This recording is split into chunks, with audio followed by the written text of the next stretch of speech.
And if the keys were stolen or taken by somebody, we have to find a way to break that door so that we can all enter there and see how these things have been arranged.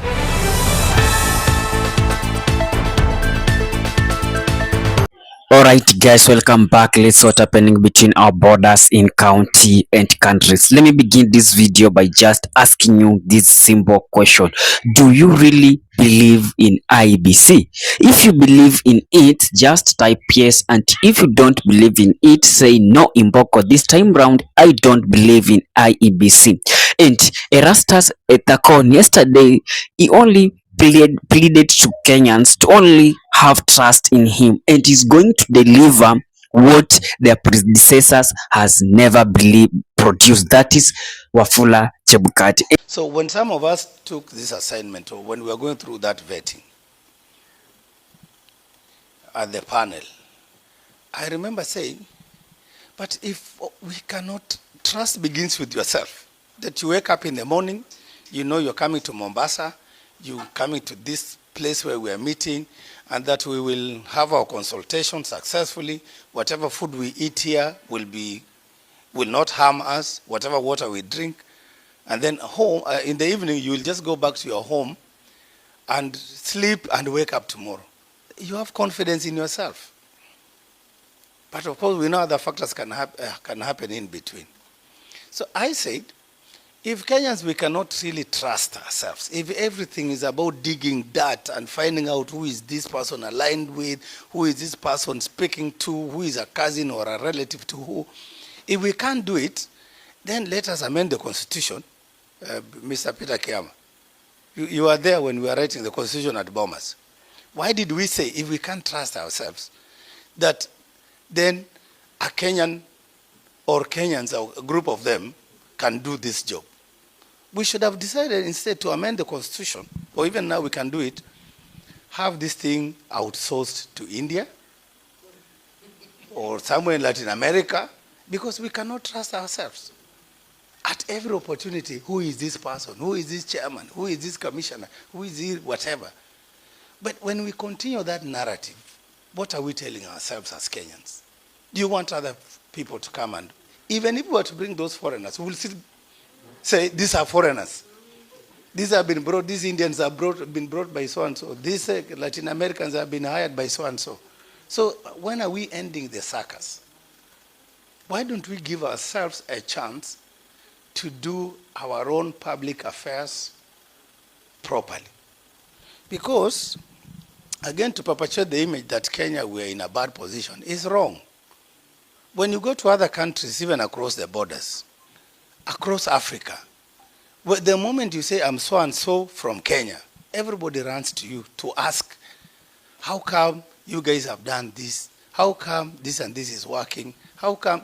The people in some of these countries are actually Kenyans who are running even their private sector.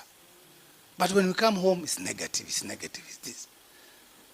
So please, even as we embark on this task, I am not saying, as a chairperson, I am any different or am I a superhuman being.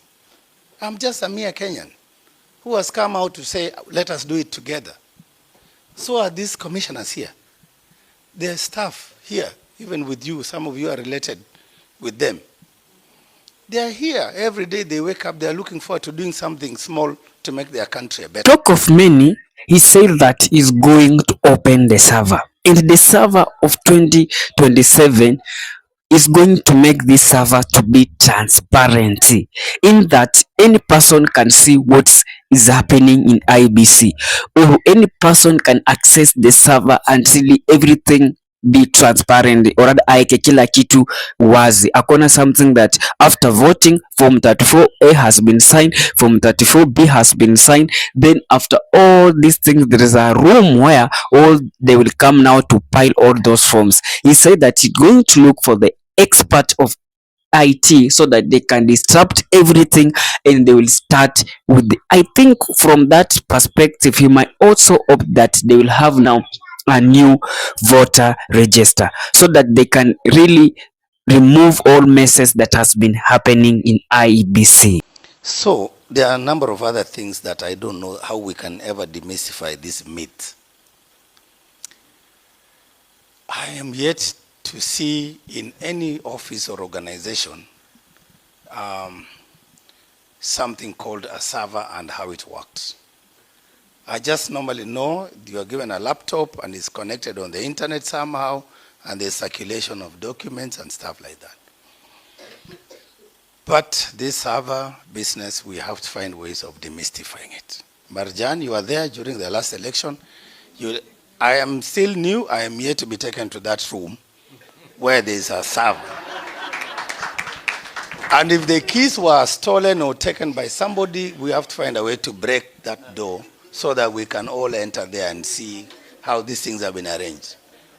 But if there's nothing like that, can we then, for purposes of now and going forward, find even experts in IT to come and break this thing down? How election that has ended in a polling station, there is a Form 34A that has been pinned on the door, everybody has taken pictures, it's all over the social media. How then these forms are again gathered and stashed somewhere in some room called the server room that we need to open? And I'm not trying to undermine or downplay the concerns of those who had issues with the last election. I just voted and moved on with my life. But if there are such concerns, if indeed they are true, for 2027, I am 100% willing to have even a transparent server if it's there. Or you can put me in a glass room with all these commissioners, and then you can see those figures coming in. We have to do something. The reason why I'm speaking like this is because sometimes Kenyans, we have a lot of stories to tell. We have a lot of theories to share. And sometimes these theories actually end up undermining the very fabric of the society we want to build. So for the next election, the moment ICT team led by Professor there, I'm sure Professor has seen it all. What I'll ask him with the ICT team, call civil society, those who are experts in ICT. Bring the media. Let us see what equipment are we using and what is the server there, where information is hidden or changed or something like that.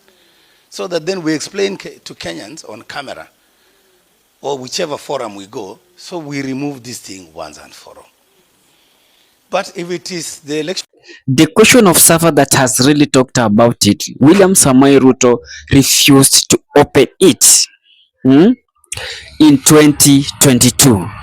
Now that Ethacon is in the office, is it that kuna vitu zimefanyika behind the scene, or the manipulation that happened in 2022 zimetolewa, now that the server is clean, anataka ku open it? Let me ask these things again. Let's think together. Can server be transparent? Kama iko nchi yetu ya Kenya, servers zikuwe transparent that I can access it to see this is what's happening, this is the results of election, the presidential candidate 1 2 3 4 as they wanafuatana, huyu alipata hii, huyu alipata hii, huyu alipata hii. I think in Kenya is something very difficult. Erastus Ethacon should just do his own work. Let's see and wait how he's going to deliver. More so the by-election that he announced is going to take place in November. Let's wait and see how everything is going to unpack.